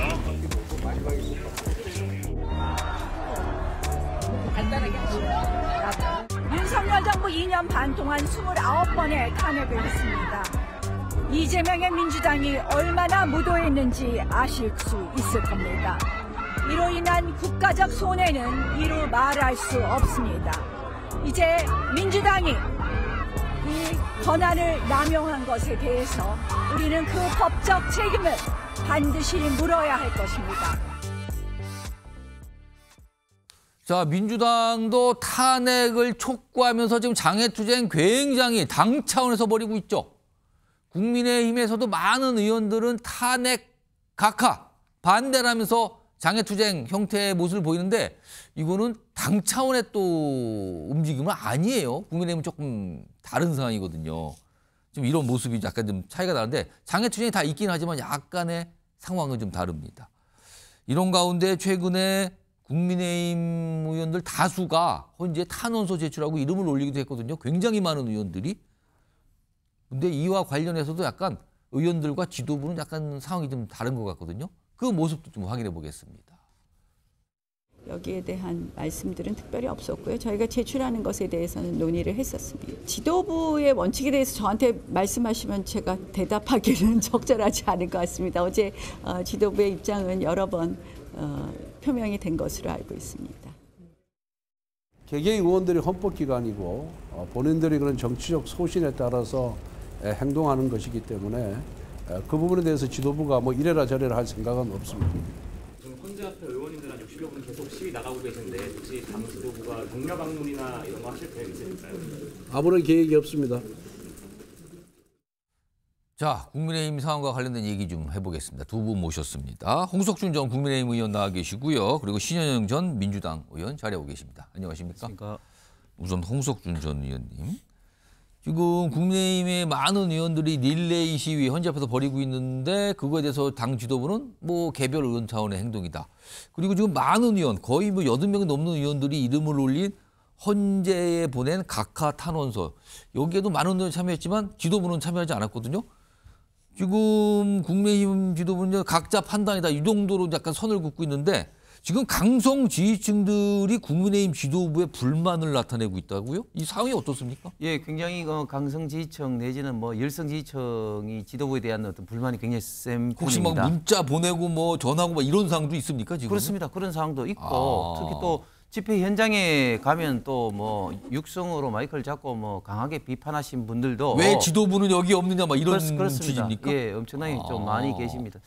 사실 뭐 권영세 비대위원장이라든지 권성동 원내대표 입장에서는 이런 어떤 뭐 그 헌법재판소의 탄원서라든지 뭐 이런 것들이 뭐 정당이 집권 여당이 헌법재판소에 좀 압박을 가하는 것으로 비출 그런 어떤 우려 때문에 참여를 하고 이제 계시지는 않고 단지 이제 의원 개개인이 헌법 기관으로서 이제 개별적인 어떤 행동을 한다 이런 좀 투트랙 좀 전략을 쓰고 있는 것이죠. 그런데 지금 민주당은 잘 아신 것처럼 이재명 대표를 중심으로 해서 뭐 완전히 뭐 지금 현재 총력전이라고 하고 있습니다. 하죠. 또 특히 뭐 경북궁 앞에는 지금 갑자기 난민촌을 방불케 하는 텐트들이 막 수십 개 동이 막 설치돼 있고 또 뭐 국회에서 뭐 도보 행진을 한다 이렇게 하고 있는 이런 상태에서 과연 권성동 원내대표나 권영세 비대위원장이 뭐 이런 어떤 스탠스를 투트랙으로 이렇게 한다는 명분을 하는 게 맞는가? 좀 사실은 좀 어중간한 것이죠. 그렇기 때문에 많은 강성 지지층 내지는 열성 지지층으로부터 좀 비판을 받고 있는 것이 아닌가 생각합니다. 그 지도부가 뭔가 다른 표현은 신중한 거고요. 다른 표현이면 뭔가 선을 긋지만 뭐 약간 좀 애매한 상황 이런 거 아닌가 싶은데. 권영세 비대위원장이 어제 탄핵 심판 승복과 관련된 얘기 좀 했어요. 들어보겠습니다. 저는 이미 여러 차례 헌법재판소의 결과에 승복하겠다는 말씀을 드렸습니다. 대통령도 변호인을 통해 결과 승복할 것을 분명히 했습니다. 그러나 민주당은 한 번도 그런 약속을 국민 앞에 한 적이 없습니다. 자, 신현영 전 의원님, 좀 민주당 시각에서 지금 보실 때 국민의힘 지도부, 투톱이에요, 투톱. 뭐 쌍권이라고 표현도 됩니다. 두 지도부가 혹시 중도층과 국민의힘이나 윤석열 대통령을 지지하는 강성 보수층 사이에서 약간 어정쩡하게 있는 걸로 보이십니까? 아니면 어떤 모습으로 좀 판단하십니까? 지금 보면은 윤석열 대통령과의 헤어질 결심을 하지 못한 상황인 것이죠. 지금 탄핵에 대한 결과가 나오지 않았는데 많은 강성 지지층들은 기각될 것이다. 윤석열 대통령이 돌아올 것이다에 대한 기대를 갖고 지금 적극적으로 집회에 임하고 있기 때문에 사실 지도부 입장에서는 이렇게 당심과 우리 중도층의 민심이 괴리될 때는 어느 쪽을 선택해야 될까에 대해서 애매한 스탠스를 취하면서 투트랙 전략을 간다라고 표현을 포장을 하는 거죠. 약간 발을 딱 이게 올려놓고 보고 있는 겁니까 그러면? 예, 지금 비상계엄 이후에 한 100일 넘게 지나갔는데요. 그동안의 여론조사를 보면 사실은 중도층이 그래도 정권 교체에 대한 열망이 점점 커지고 있지 않습니까? 태극기 집회가 강해지면 강해질수록 중도층의 민심은 정권 교체의 그런 시각들이 더 올라가고 있기 때문에 혹시나 탄핵이 인용됐을 때 조기 대선을 준비하는 대비 태세에서 국민의힘도 지금 마냥 윤석열 대통령만을 지지할 수는 없다. 그렇기 때문에 그런 장외 투쟁이나 야외 나갈 때는 의원들의 개별 행동이라고 치부하고 지도부들은 섣불리 나가기는 어려운 상황이다. 그렇기 때문에 여전히 이러지도 못하고 저러지도 못하는 눈치를 보고 있는데 실제로 윤석열 대통령이 구속 수감 중일 때는 또 개인 차원에서 지도부가 면담도 하고 그때 또 개인 차원이라고 얘기를 했어요. 그러면서 잘라서 말했죠. 그리고 나서 또 일각에 들리는 부분은 구속 이제 취소되고 나서 대통령실에서 만남을 가졌을 때는 면담 또 했다고 그렇죠? 면담할 때는 개인 차원 맞았냐 하면서 또 대통령이 섭섭함을 표시했다고 해요. 지도부에. 그렇기 때문에 이러지도 못하고 저러지도 못하는 애매한 부분이긴 하지만 결국에는 언젠가는 윤석열 대통령과 헤어질 결심을 하고 중도층의 민심을 사는 행보로 돌아오기 위해서 너무 극우들을 위한 멀리 가지는 말아야 된다. 이런 것들이 지도부에서는 또 생각하는 부분이 그렇다 생각합니다. 그럼 듣기에 따라서 지도부는 굉장히 깊게 뭔가 생각하면서 신중한 입장을 하는 것 같기도 해요. 지금 보면은. 이런 상황에서 지금 국민의힘에서 고민을 던져주는 또 현역 의원 한 분이 최근에 있었어요. 약간 좀 갈등 상황처럼 됐는데 김상욱 의원이거든요. 뭐라고 일단 얘기를 했어요. 그리고 반응도 나오고요. 들어보겠습니다. 만에 하나라도 탄핵 기각이 된다면 저는 국회에서 죽을 때까지 단식 투쟁 들어갈 겁니다. 그 정도의 결연한 마음도 저도 있습니다. 하지만 정치를 하는 사람이라면 불안하고 혼란스러워하는 국민들을 다독이고 안심시키고 마음의 안정을 드려야 한다고 생각합니다. 그게 정치인의 의무라고 생각합니다. 김상욱 의원이 죽을 때까지 단식하겠다고 했는데 노코멘트 하겠습니다. 이제 김상욱 의원은 김상욱 의원의 발언과 행동에 대해서는 저도 포기했습니다. 저 관심이 없습니다. 그 친구한테. 김상욱 의원 얘기 들어보니까 이게 누가 말했는가를 지우고 보면은 야권에서 나온 말인가 싶기도 들릴 수 있을 것 같아요. 그리고 앞서서 얼마 전에 당 국민의힘 지도부에서 김상욱 의원에게 뭐 탈당을 권유했다 뭐 이런 얘기가 나온 상황인데 더 이상 이제 반응을 안 보이겠다는 반응이 나온 거예요. 지금 더 이상 얘기 안 할게요. 거기에 대해서.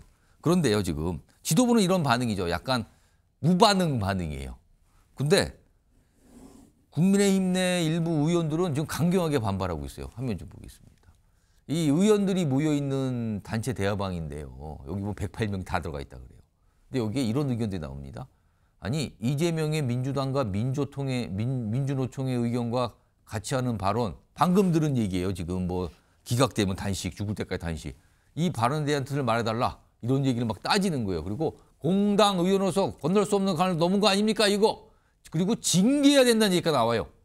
근데 당 지도부는 이 대화방에서 아무런 반응을 안 보이고 있답니다. 지금요. 홍석준 전 의원님. 네. 지금 국민의힘의 당론은 탄핵 반대 아닙니까? 네. 근데 지금 그러면 김상욱 의원은 당론과 다른 주장을 한 거예요. 아주 정면으로 배치된 주장을 한 건데 지금 징계하라는 얘기가 나오는데 징계를 하겠습니까? 당 지도부가?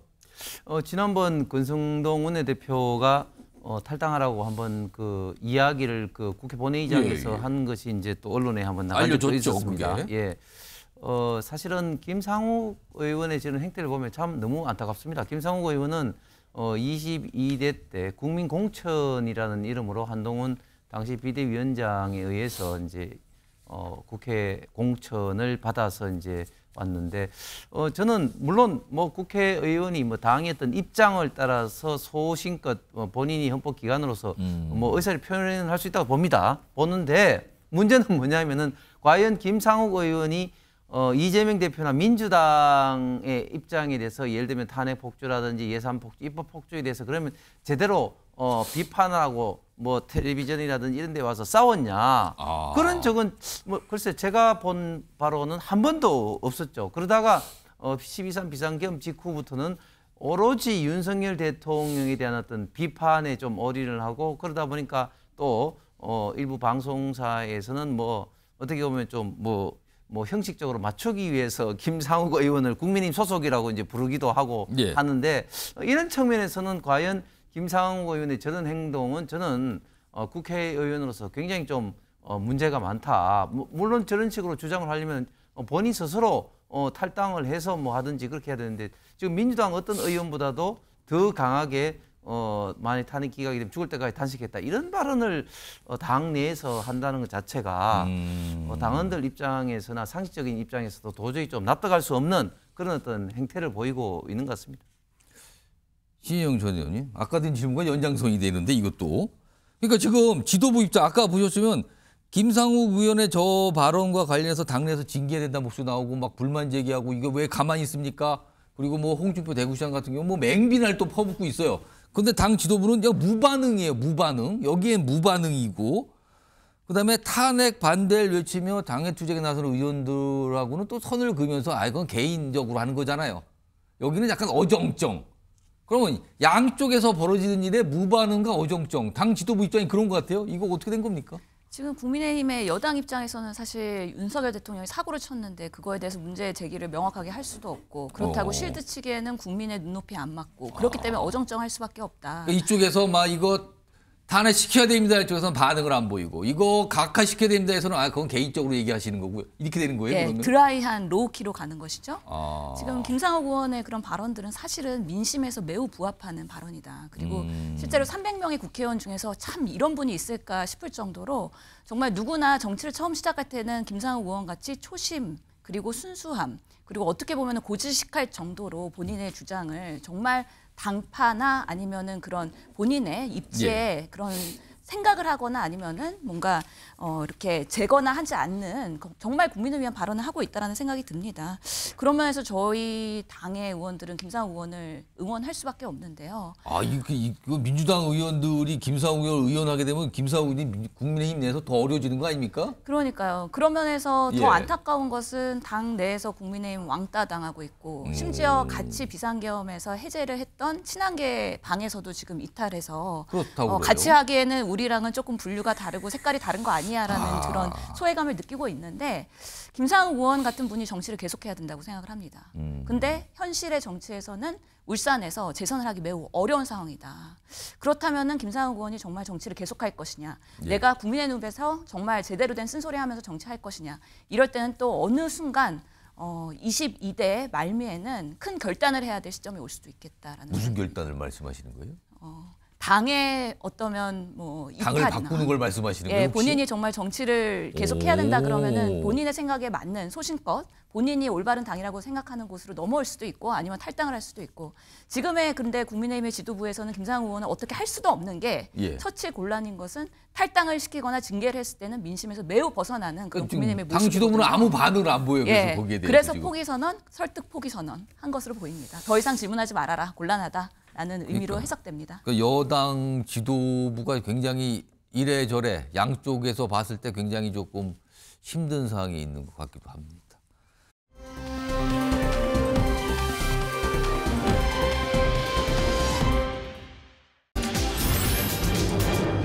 이재명 대표는 불참. 지금 화면에 오늘 광화문에서 민주당이 최고위원회를 야외 회의를 열었거든요. 근데 이재명 대표는 참여를 안 했다 그래요. 최고위원회인데. 일단 오늘 모습 좀 영상으로 확인해 보겠습니다.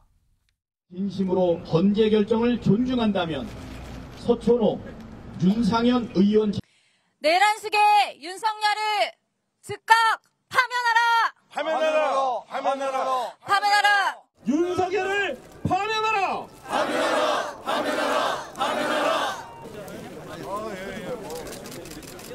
앞으로 가주세요.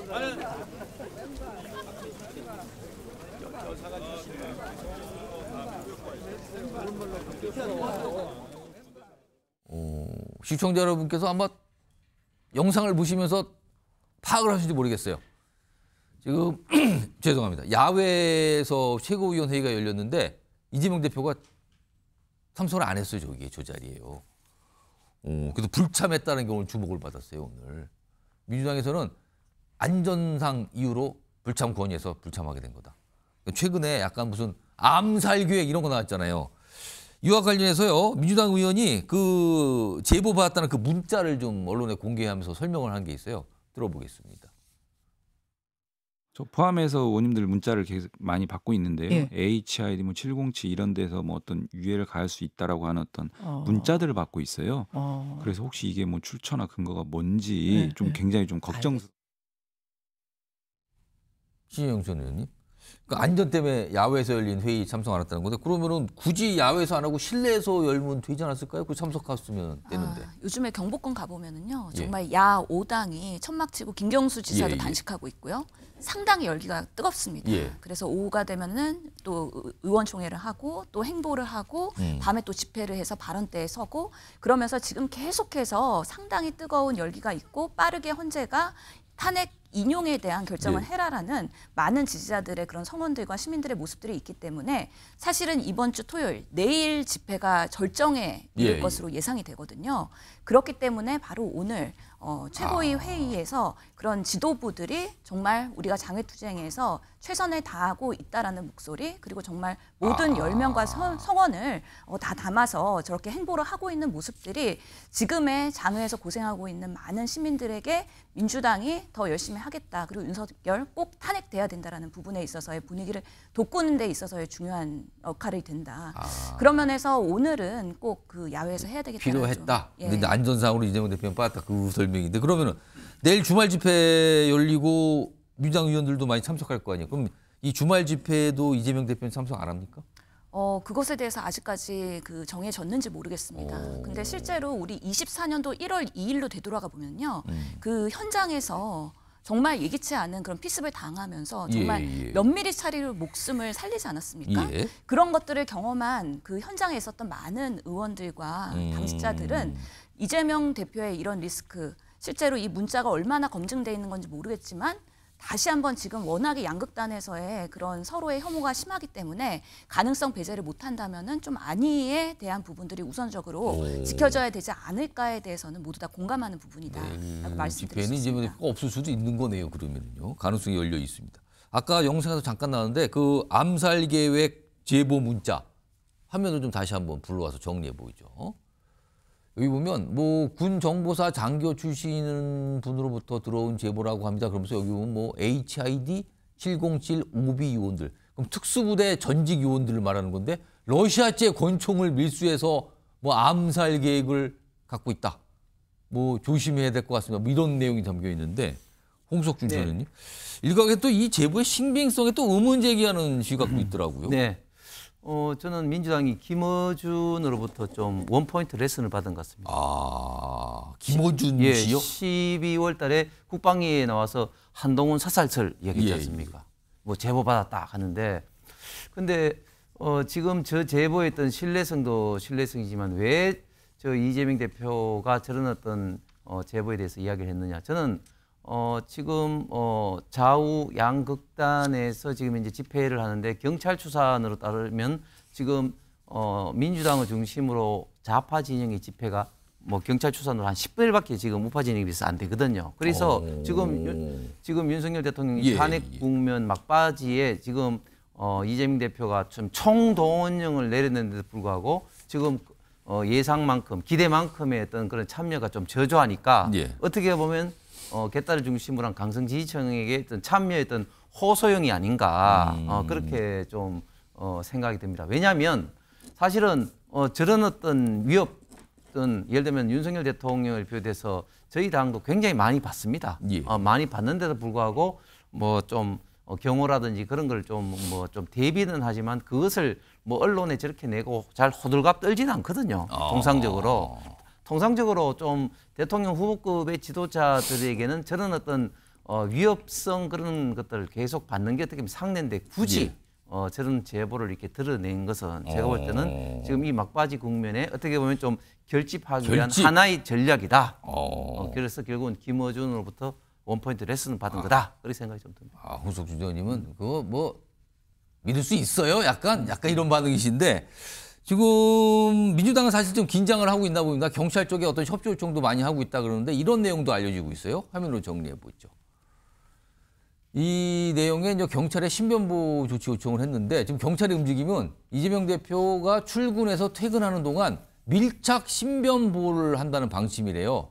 그래서 지금 뭐냐면 신변보호에 투입될 인원을 좀 선발하고 있답니다. 경찰에서. 그리고 인력 투입 규모는 당과 협의 중이라는 얘기가 나와요. 일단 경찰도 좀 워낙 이 암살 계획 굉장히 무서운 말이잖아요. 이게 나왔으니까 경찰도 움직이고 요청이 들어가고 그러나 봅니다. 준비도 하고 있고요. 그런데 이렇게 장외투쟁에 이재명 대표가 모습을 안 보이는 것에 대해서 당내에서는 약간 의견이 좀 갈리나 봐요. 정리 좀 해보겠습니다. 언론 보도에서 이렇게 좀 소개가 되고 있어요. 익명의 어떤 설명을 통해서. 일단 보면 지난해 1월에 테러가 있었다. 그러니까 당대표가 신중히 움직여야 된다. 이해한다. 안전 때문에 어려운 거 이해한다. 근데 다른 쪽에서는 아니 당대표가 장애투쟁에 힘을 싣고 당 지지층 결집해야 되는데 이렇게 안 나오면 됩니까? 지금 이거 힘이 받칠 수가 없는데요. 약간 이런 의견인데 신혜영 전 의원님 이렇게 되면 또 일각에서는 또 뭐 불만 표시가 있나 보네요. 또. 그래서 이재명 대표는 아마 현장에 나가길 원할 겁니다. 본인은 나가서 발언하고 또 지지자들에 대해서 독려도 하고 시민들을 위해서 메시지 전달하고 싶을 텐데 실제로는 지금 1등 대선 주자기 때문에 더 위험성이 높은 것입니다. 그래서 민주당에서는 이 문자 메시지의 제보를 그냥 도외시할 수는 없는 상황인 것이고요. 특히 생각해보면 우리가 정치가 극단에 몰리고 혐오가 서로 강해지면 예전에도 보면 송영길 대표도 망치로 맞았고요. 배현진 의원 같은 경우도 돌불이 사실은 머리를 맞았잖아요. 그래서 한순간에 필습이 되고 사실 지지자를 가장하고서는 다가오면 그걸 감별할 수가 없기 때문에 상당한 안보 태세가 매우 중요하다라는 거는 정치적 경험으로도 우리가 많은 사실 교훈을 얻었던 부분이기 때문에 지금 이렇게 정말 극단으로 가는 절정에 이제 다음 주면은 탄핵의 그런 결과가 나올 가능성이 높기 때문에 이럴 때일수록 조금 더 조심하고 안전에 기하는 게 매우 우리 정치의 안정성을 기하고 발전을 하는 데도 중요한 메시지가 될 수 있다라고 생각합니다.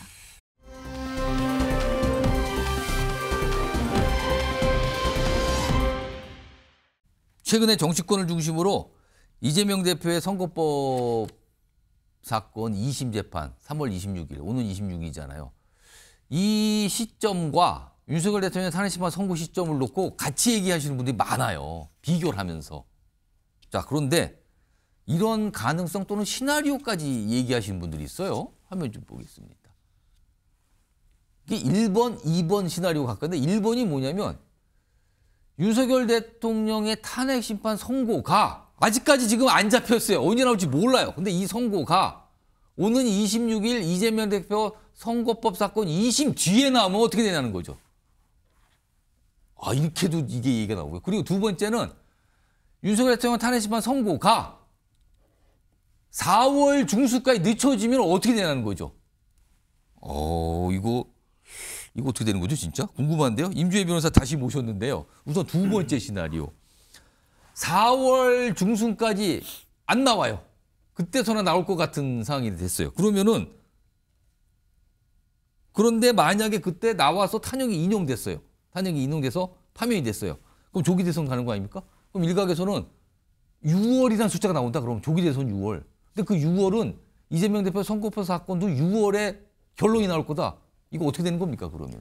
그렇죠. 어디까지나 지금 가정에 가정해보고 있는 상황입니다. 만약 윤석열 대통령 탄핵심판 결론이 4월 이후에 나오게 되고 그 결론이 만약 탄핵 인용이라는 결정이 나오게 된다면 이제 대선이 치러지게 되잖아요. 2달 뒤면은 6월 대선인데요. 그렇죠. 이제 탄핵심판 선고가 있은 후로부터 60일 이내에 대선을 치러야 되기 때문에 그렇다면 대선이 6월이 되는 것이고 지금 이재명 대표의 공직선거법 위반 1심은 징역 1년 내 집행유예 2년으로 이 선거권, 피선거권이 상실되는 중형이 선고가 됐습니다. 지금 2심은 3월 26일에 선고가 예정인데 아마도 이런 지금 추세로라면 6월에는 대법원에서 이 판결이 확정까지 갈 수 있으니까 또 이것도 다시 가정인데요. 만약 이 이재명 대표의 공직선거법 위반 확정 판결이 벌금 100만 원 이상에 해당하게 되면 당선 무효형. 그렇죠. 당선 무효형이자 피선거권이 5년간 제한되는 그런 형이기 때문에 그렇다면은 이번 다음에 있을 그 조기 대선에 참여할 수 없게 되는 거 아니냐. 어디까지나 지금 가정이 지금 여러 가지 가정이 거죠. 들어가지만 그 6월에 뭔가 겹칠 수도 있는 거 아니냐 이런 얘기가 나와요. 그렇죠. 일단 이건 가정이 너무 많이 들어갔어요. 그럼 1번 시나리오 좀 보겠습니다. 다시 불러오죠.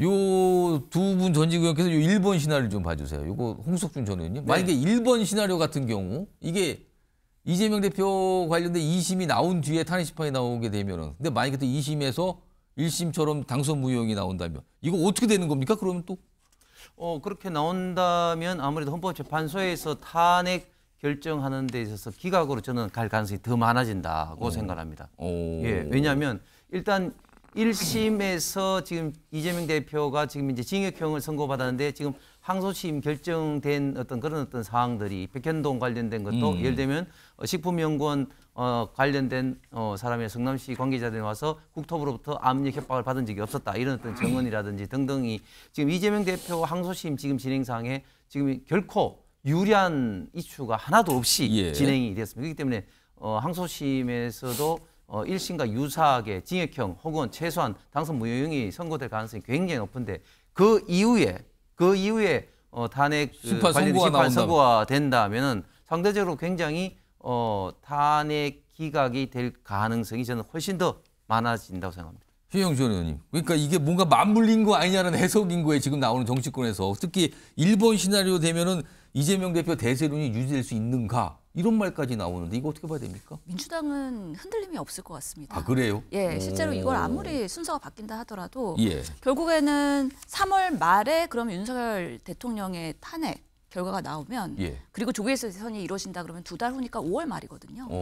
그러다 보면은 이미 이재명 대표는 아무리 빨라야 뭐 2심은 3월 26일로 결정된 거고 633 원칙에 의해서 석 달 뒤 6월 이기 때문에 결국에는 대선 이후에 선고가 나와요.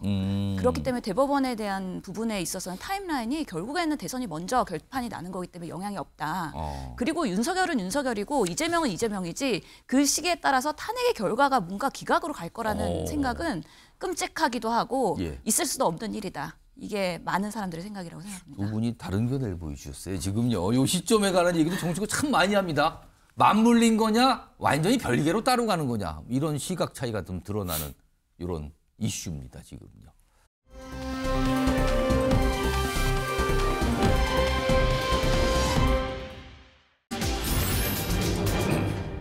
이게 백종원 씨 아닙니까? 더본코리아 대표, 사업가자, 요리가자, 연예인급 인물인데 키워드가 중국산 마늘이에요. 일단 과거에 백종원 대표가 국회 국정감사장에 나온 적이 있었어요. 그때 당시 모습 좀 불러와서 확인해 보겠습니다. 백종원 대표님 그 가맹점들은 교육하고 뭐 자격증 이런 거 합니까? 일반 매장보다는 저희는 아무래도 까다롭겠죠. 저희는 아무래도 간섭이 많습니다. 왜냐하면 저희가 점주를 위한 것도 있지만 아까 말씀드린 상생이라는 건 일단 점주도 벌어야지만 본사도 성공해야 되는데 본사가 성공하려면 점주가 살아남아야 되기 때문에 어떻게 보면은 점주를 먼저 살려놔야지 저희도 오래 산다고 생각하거든요. 그렇기 때문에 굉장히 과정도 까다롭고 그동안 절차 진행하면서 분점 매장 관리에 굉장히 뭐랄까 간섭을 되게 심하는데 저때 많은 분들이 저 얘기를 듣고 굉장히 호소력이 있었다. 그러면서 여러 가지 또 변화도 나왔고 그 이후에 많은 활동을 하고 굉장히 각광을 받던 인물이에요. 백종원 대표는요. 그런데 임주혜 변호사. 형사 입건이 됐다고요? 경찰에? 무슨 이유입니까 지금? 네, 연이은 논란이 일었는데 이번엔 형사 입건이 됐습니다. 어떤 내용이냐면요. 이 백종원 대표가 판매하고 있는 이 된장이 있습니다. 이 된장이 이제 전통 한국 재래 방식을 사용했다 이러면서 홍보를 해오고 있었는데 문제가요. 이제 이 자사몰, 그러니까 이것을 판매하고 있는 자사몰에 들어가 보니 상세 페이지에 이것이 국산을 사용한 것처럼 표시가 되어 있었는데 실상은 중국산 계량 매주가 사용이 된 거죠. 국산으로 알려졌는데 실제 국산이 아닌 게 들어갔다. 그렇죠. 미국, 캐나다, 호주산 예. 제도도 포함되어 있었고 미국, 호주산 밀가루도 포함되어 있었습니다. 아니 이런 외국 재료를 사용한 것 자체가 문제라는 것은 아니에요. 이런 외국 재료가 사용이 되었다면은 원재료를 표시해야 되기 때문에 제대로 표시만 하면 문제가 없는데 이 표시가 상세 페이지에 잘못된 부분이 문제로 지적이 된 겁니다. 또 여기서 끝나는 게 아니에요. 예. 지금 이 된장이 생산된 공장이 있는데 예. 그 공장의 위치가 농업진흥구역 내에 있었습니다. 이 농업진흥구역 내에 위치한 공장에서는 국내산 원재료를 주 원료로 하는 것만 가공을 할 수 있도록 조건이 있는 곳이군요. 그렇죠. 농지법에 예. 규정이 되어 있습니다. 예. 그러니까 결국 이 중국산 메주를 사용했다면 농지법 위반도 되는 것이고 원산지 표시법 위반에도 해당한다. 이런 논란이 인 겁니다. 이 부분으로 입건이 되었고 한 가지 더 있습니다. 이 백종원 대표가 이 자사몰에서 판매하고 있는 이 낙지볶음이 있는데요. 낙지볶음이요? 예. 네, 이 낙지볶음 생명 사실 마늘이잖아요. 근데 이 마늘도 국내산 마늘을 사용했다고 자사몰에 표기가 되어 있었는데 이것도 중국산으로 밝혀졌습니다. 이런 부분들 표시에 아까 그래서 키워드가 중국산 마늘이었군요. 그렇죠. 이런 부분 표시에 있어서 분명히 잘못된 부분이 있고 소비자를 오인하게 한 측면이 있기 때문에 이 부분은 법적으로 문제가 될 수밖에 없습니다. 아니 그럼 중국산 쓸 거면 중국산 쓴다고 얘기하면 문제가 없잖아요, 이거. 근데 굳이 국산이라고 얘기하면서 중국산 섞어 들어가면 사람들이 화날 거 아닙니까? 이게 중국산 메주. 그러니까 뭔가를 이게 뭐 속인 거 아니냐 이거네요, 지금. 그래서 형사입건돼서 조사받는다는 건데 그러면은 이른바 이게 원산지 표시를 위반했다 이거잖아요, 지금요? 어떤 처벌이 됩니까, 이런 거는? 앞서 지적해 주신 것처럼 제대로 밝혔으면 문제 없는데 마치 소비자들을 현혹시키는 오인하게 하는 표현들이 사용됐습니다. 이런 걸 우리가 법적으로는 혼동의 우려가 있다고 표현을 하거든요. 예. 소비자를 기만할 수 있고 선택에 있어서 장애를 끼칠 수 있기 때문에 굉장히 엄하게 규정이 되어 있습니다. 이 원산지 표지법 위반에 해당하게 될 경우에는 최대 7년 이하의 징역 또는 1억 원 이하의 벌금형을 받을 수도 있습니다. 예. 이와 관련해서 일단 시정명령을 받게 되면은 상세 페이지 등을 이제 시정하는 조치를 거치게 되고 예. 경우에 따라서 이제 처벌이 내려지게 되겠지만 처벌보다 사실 백종원 대표는 사업가잖아요. 그렇습니다. 가장 무서운 건 소비자들의 외면이겠죠. 그렇군요.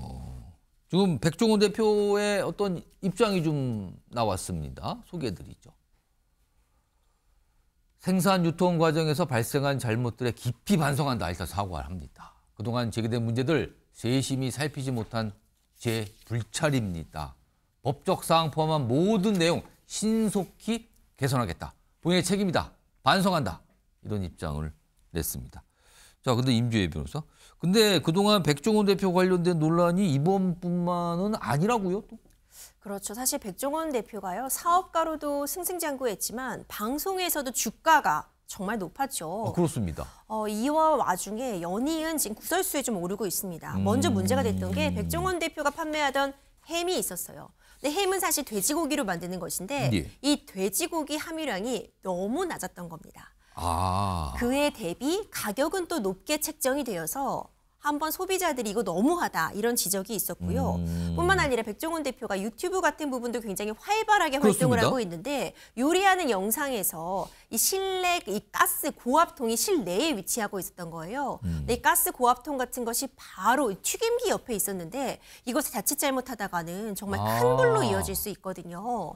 또 이 부분이 문제점으로 지적된 게 많은 또 소상공인분들이 그 영상을 보게 될 텐데 예. 잘못된 정보 내지는 저렇게 고압 가스통이 실내에 튀김기 옆에 설치해도 되는구나. 지금 영상에 보니까 옆에 LP통이 있네요. 가스통이. 그렇죠. 이런 부분들이 저렇게 하면 안 되는 건데요, 저거. 그렇죠. 문제가 될 수 있다. 이런 지적이 있었고 비닐하우스 같은 부분에 있어서 건축법 위반 문제 그리고 밀키트 재료의 원산지 어떤 표시, 누락 부분 이번에 이어진 된장과 낙지볶음까지 좀 연이어서 이런 좀 구설수에 오르고 있고 관련해서 법적 위반 사항들이 지금 밝혀지고 있습니다. 요거 두 분 전직 의원님께도 좀 잠깐 물어볼게요. 제가 홍석준입니다. 사실 백종원 씨 여러 가지 논란에서 지적받고 있는데 사실 이게 너무 또 유명이다 보니까 그렇습니다. 또 과하게 주목받는 거 아니에요. 또 이런 시각도 있어요, 또. 그렇습니다. 아무래도 또 유명세를 치를 수밖에 없는 그런 입장이죠. 사실 옛날에 그 백종원 씨 그 아내 그 서윤 씨가 백종원 씨하고 결혼한다 할 때는 예. 사실 야, 어떤 놈이 저렇게 참 아름다운 여성과 결혼하는 이렇게 사실 몰랐죠. 근데 갑자기 또 험한 표현을 써서 그거는 생략하겠습니다. 나중에 어떤 분이 나중에 어떤 분이. 보니까 백종원 씨가 또 야, 진짜 더 열심히 하시는 분이구나. 이렇게 좋은 평가를 받았죠. 왜 백종원 씨 좋은 평가를 받았냐면 일단 뭐 요리를 또 잘하고 이런 것도 있지만 사실은 예산의 어떤 전통 시장을 뭐 살린다든지 특히 관련된 어떤 어떻게 보면 식당을 살리기 위해서 여러 가지 어떤 프랜차이즈 활동을 많이 했죠. 그런데 이런 어떤 좋은 어떤 이미지가 이런 어떤 원산지 표시라든지 이런 거가 맞물리면서 어떻게 보면 좀 국민들로부터 소비자들로부터 더 어떻게 보면 좀 실망으로 와닿지 않을까 생각합니다. 신영 씨는 사업가기도 하지만 요리 전문가기도 하고 더군다나 연예인급 인물이거든요. 이거 이미지 타격이라는 것도 이거 심상치 않을 수 있는데요. 그렇죠. 유명세는 한 번 정점에 올라가면 또 한 번 떨어지기 마련이거든요. 그러면서 지금 국민들의 원망은 상당할 것 같습니다. 저도 요리하는 주부로서 보면은 국산 콩이냐 중국산 콩이냐 민감하죠. 상당히 민감하고요. 그거에 따라서 가격 차이가 꽤 있거든요. 그런 부분에 있어서 국민들을 기마했다 그러면 상당히 이 부분에 있어서는 대중성 있는 공인으로서 책임을 져야 될 부분들이 분명히 있을 거고 특히 백종원 씨가 여러 가지 그런 재료들이요. 의학적으로 너무 자극적이고 유해하다라는 부분들도 있었어요. 그런 지적도 나옵니까? 예, 그래서 초반부터 설탕 너무 많이 넣는다. 여러 가지 공방도 있었거든요. 예, 자극적이기 때문에 그런 부분에 있어서 이번에 다시 한번 우리 백종원 씨를 평가하는 계기가 되지 않을까 싶습니다. 임지혜 변호사 1시간 한 50여 초 남았는데 지금 백종원 대표 사업가예요. 더본코리아. 지금 상장돼 있는 회사는 근데 주가도 좀 요새 힘들다면서요? 상장한 지 얼마 되지 않았죠. 처음 출발 흐름은 굉장히 좋았는데 요즘 연이은 이런 논란 때문인지 주가가 좀 많이 빠지고 있습니다. 주주들의 원성도 들려오고 있는데요. 중요한 부분은 당연히 사업을 하거나 이렇게 방송을 하다가 잘못할 수 있겠죠. 이 부분을 앞으로 어떻게 극복하고 개선하느냐가 중요할 것 같습니다. 법적으로 잘못된 부분은 반드시 책임을 져야 되고요. 이에 대해서 완벽하게 깔끔하게 사과하고 개선하는 방식을 어떻게 보이냐에 따라서 주가도 그리고 앞으로의 그 명성도 그 향방 정해지지 않을까 싶습니다. 상장할 땐 주가가 굉장히 높게 올랐는데 지금 많이 떨어서 뭐 절반 뭐 이 정도까지도 내려갔다는 얘기까지 나옵니다. 지금요. 마지막 주제로 최근에 좀 이렇게 어려움을 만난 거죠. 지금 백종원 대표와 관련된 얘기까지 전해드렸습니다.